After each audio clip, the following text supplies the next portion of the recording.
internet é um ambiente propício para negócios, para encontrar amigos, se informar e buscar formas de diversão e entretenimento. Mas também pode apresentar riscos para a família se medidas não forem tomadas. Segundo a ONU, 1 em cada 3 estudantes brasileiros já foram alvos de cyberbullying pelo menos uma vez na vida. E esse dado é similar a outros 30 países pesquisados. Os ataques virtuais aumentaram durante a pandemia, assim como os golpes e fraudes também em adultos.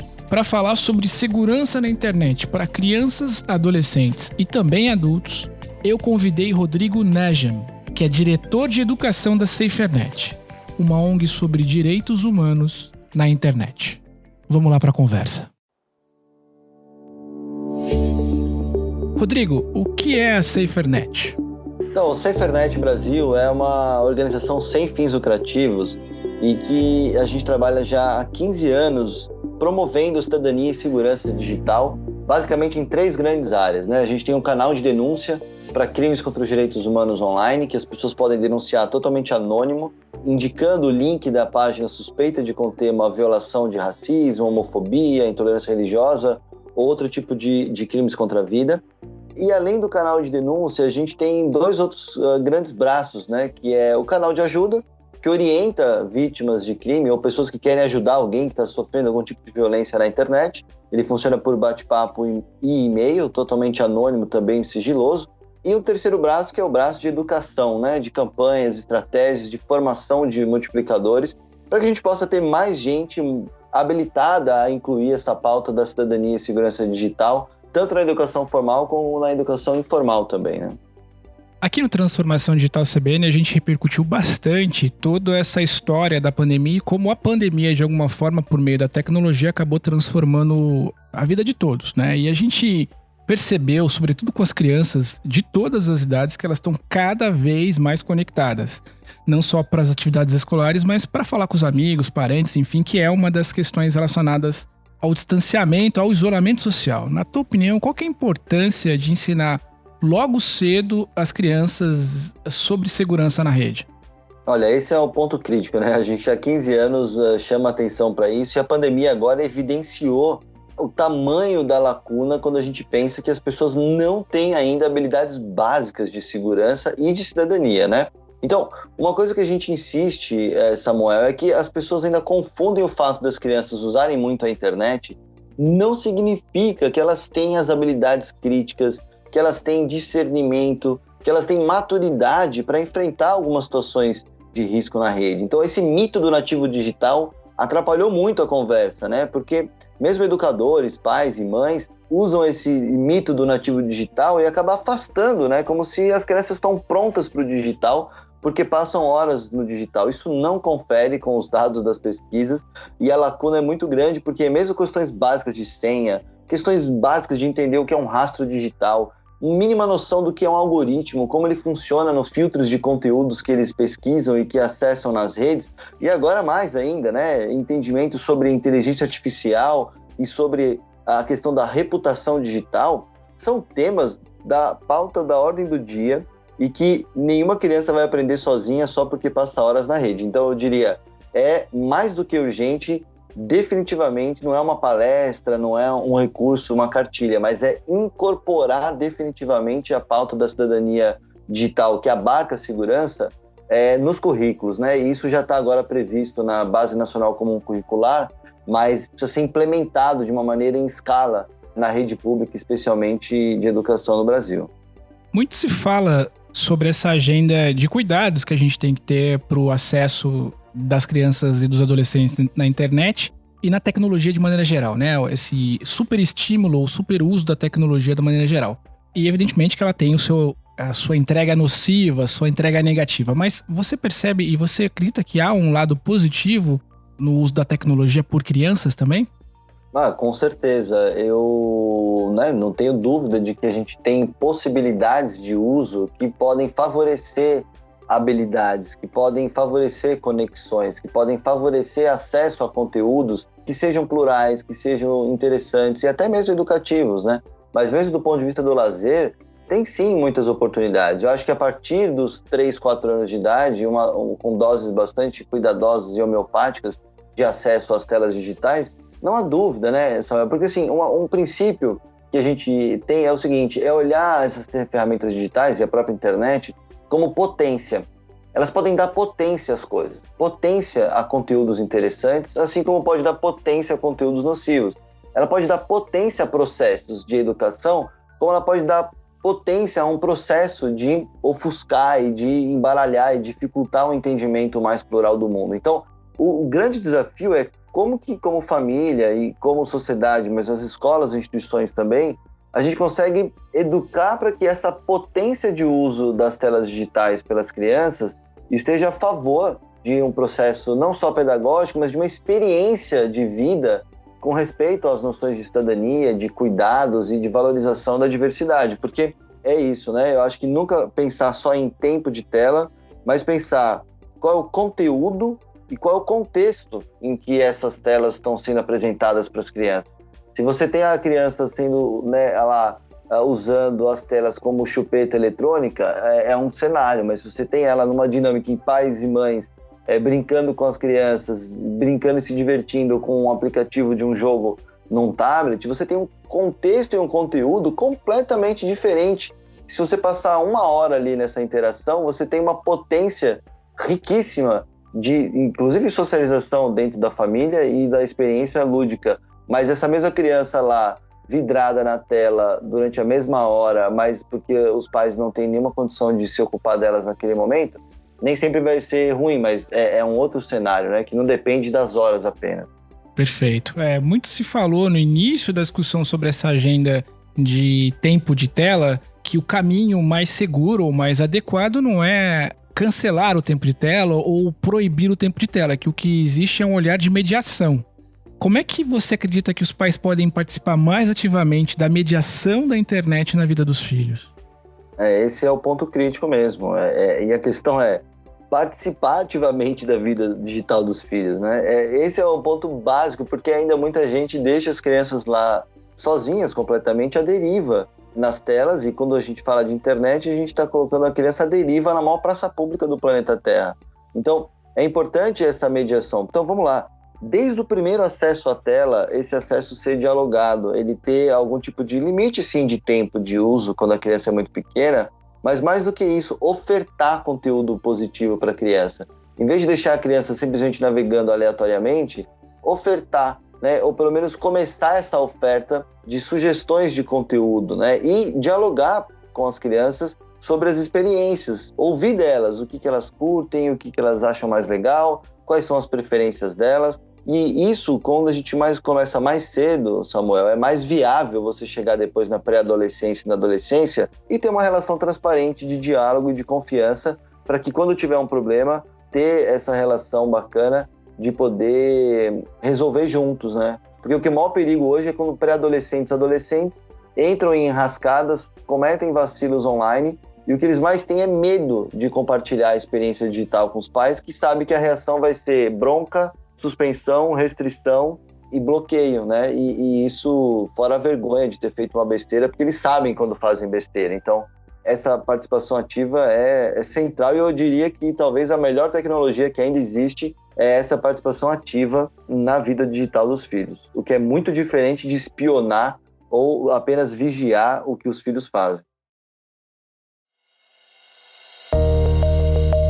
A segurança na internet é uma questão que acho que envolve todas as idades, né? A gente tem crianças, adolescentes que podem sofrer bullying virtual e situações de violência em ambiente digital onde adultos podem ter dados roubados, enfim, serem alvos de golpe, né? Qual que é as dicas que você pode dar para pais de crianças e adolescentes para que eles protejam seus filhos no ambiente virtual? Então, uma dica tem a ver com o que a gente comentou, né, da mediação. Então, uma coisa super legal, Samuel, que tem funcionado em várias famílias, a gente tem vários relatos, é, por exemplo, sentar junto em família para fazer um check-up de segurança e privacidade online. Então, vamos lá, que redes que eu uso? Eu uso a rede A, B e C. Vamos entrar juntos aqui nas redes e vamos entrar e fuçar nas configurações de privacidade e segurança para a gente, por exemplo, ativar uma verificação em 2 fatores, revisar as senhas, que às vezes são senhas muito óbvias e deixam os dispositivos vulneráveis, aprender a usar as ferramentas de filtro de comentário, de filtro de hashtags e de reporte, né? Saber como reportar, porque muitos pais nem fazem ideia dessas ferramentas e muitas crianças e adolescentes também não.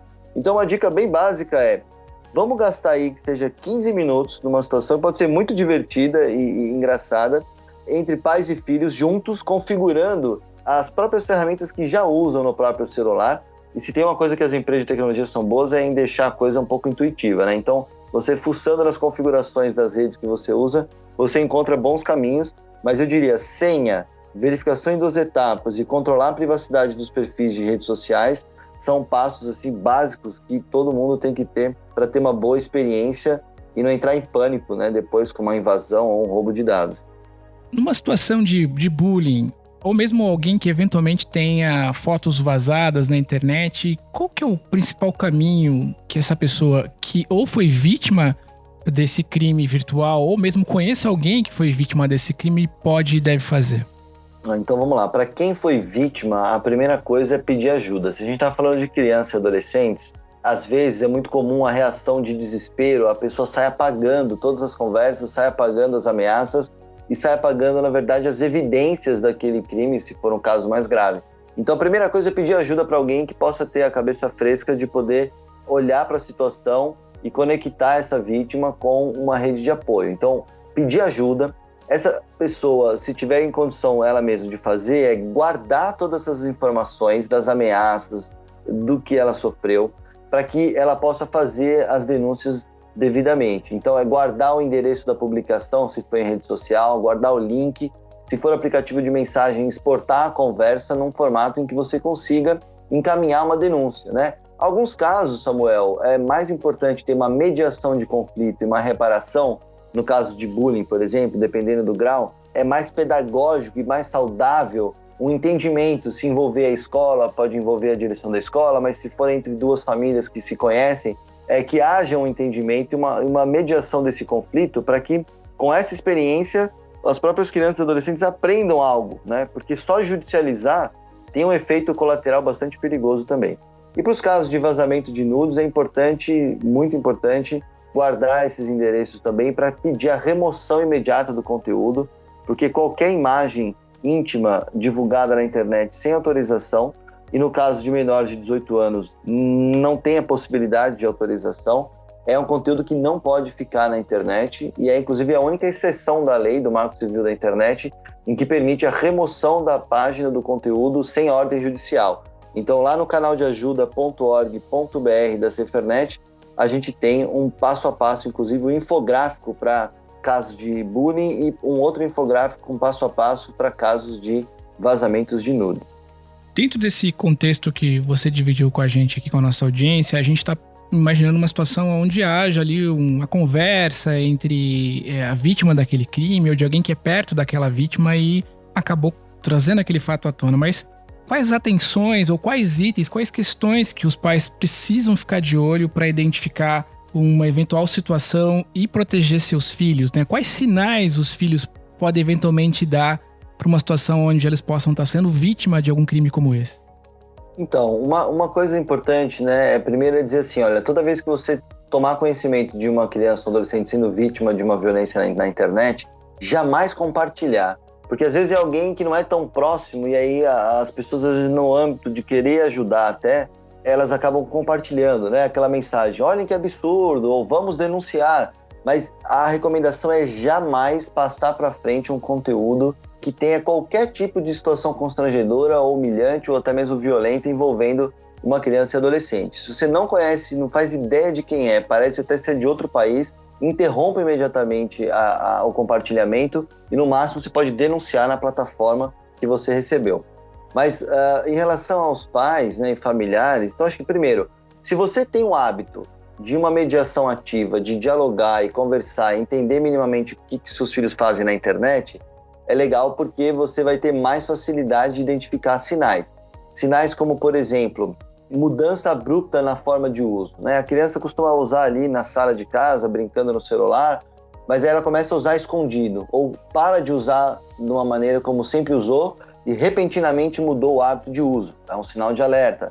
Ela usar apenas em lugares fechados, no banheiro ou no quarto, passar a ter um compromisso de uso estranho, né? Do tipo, para tudo, sai da mesa, sai correndo da mesa do jantar, ou mudança repentina no hábito para responder uma mensagem.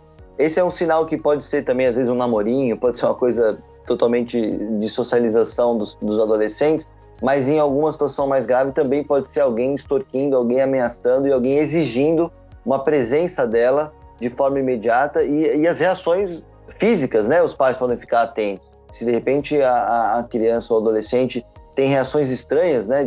Facial mesmo, né? Você vê que ela está tensa, ela está nervosa, ela está com um comportamento diferente diante da tela, é sinal de puxar uma conversa. Tá tudo bem? Quer ajuda? Aconteceu? Deu pau aí? Deu um bug? O que foi que aconteceu? Puxar, nem que seja de uma maneira mais sutil, ficar atento a esses sinais que podem ser importantes. E uma última coisa, Samuel, sempre reforçar para os filhos que eles podem contar com vocês, independente do seu grau de conhecimento técnico, e dizer assim, olha, eu posso saber não muito, talvez, da parte aí dessas tecnologias e desses aplicativos novos, mas qualquer coisa que acontecer, conte comigo.